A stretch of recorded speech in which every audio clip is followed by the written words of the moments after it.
அனைவருக்கும் வணக்கம். இன்னைக்கு நம்ம பார்க்க போற வீடியோன்னு பார்த்தீங்கன்னா, ஹோலி பண்டிகைக்கு முதல் நாள் நெருப்பை சுற்றி நடனம் ஆடுவது ஏன் தெரியுமா? வாங்க இன்னைக்கு அதை பத்தி தெரிஞ்சுக்கலாம். இந்தியாவில் அதிக மக்களால் மிகுந்த உற்சாகத்துடன் கோலாகலமாக கொண்டாடப்படும் பண்டிகைகளில் ஒன்று ஹோலி பண்டிகை. இது வெறும் கொண்டாட்டத்திற்கான பண்டிகையாக மட்டுமின்றி பல புராண நிகழ்வுகளுடன் தொடர்புடைய ஆன்மீக நிகழ்வாகவும் கொண்டாடப்படுகிறது.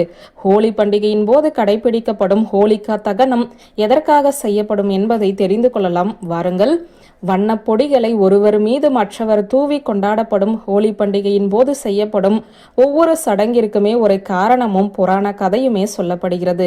ஹோலி பண்டிகைக்கு முந்தைய நாள் நிறவில் பொது இடத்தில் நெருப்பு மூட்டி அதை சுற்றி வந்து பலருமே உற்சாகமாக நடனமாடி மகிழ்வார்கள். இது ஹோலி பண்டிகையின் மிக முக்கியமான சடங்காக கருதப்படுகிறது.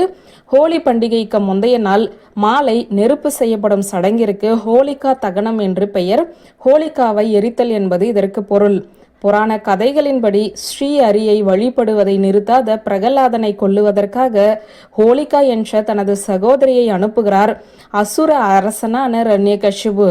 எந்த நெருப்பாலும் தனக்கு அழிவு ஏற்படக்கூடாது என வரம் பெற்று இருந்த ஹோலிகா பிரகலாதனின் தூய சக்தியின் சக்தியால் பிரகலாதனை கொல்லுவதற்காக மூட்டிய தீயில் தானே எரிந்து சாம்பலானாள்.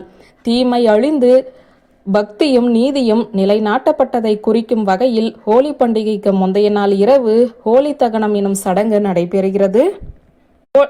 ஹோலிகா எரிந்ததை நினைவுபடுத்தும் விதமாகவும் நம்முடைய ஆணவம் தீய எண்ணங்கள் அழிய வேண்டும் என்பதற்காக மகாவிஷ்ணுவிடம் வேண்டிக் கொண்டு தீயை சுற்றி நடனமாடி மகிழ்கிறார்கள்.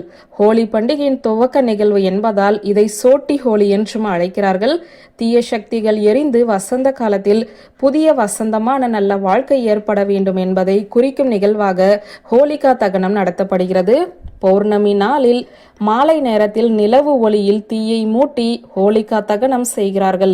அன்றைய இரவில் தீமைகள் அழிக்கப்பட்ட பிறகு அடுத்த நாள் காலையில் மகிழ்ச்சிகரமாகவும் பலவிதமான வண்ணங்களாலும் ஹோலி பண்டிகையை உற்சாகமாகவும் மகிழ்ச்சியாகவும் ஹோலி பண்டிகை மக்கள் கொண்டாடி மகிழ்கிறார்கள்.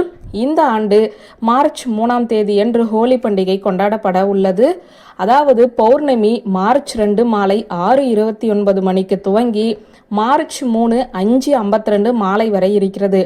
இதனால் இந்த ஹோலிகா தகனம் செய்ய நல்ல நேரம் எதுவென்று கேட்டால் மார்ச் 2 மாலை 5:58 முதல் மார்ச் 3 காலை 5:30 வரை, மார்ச் 3 காலை 5:30 முதல் 6:23 இதுதான் நல்ல நேரம்.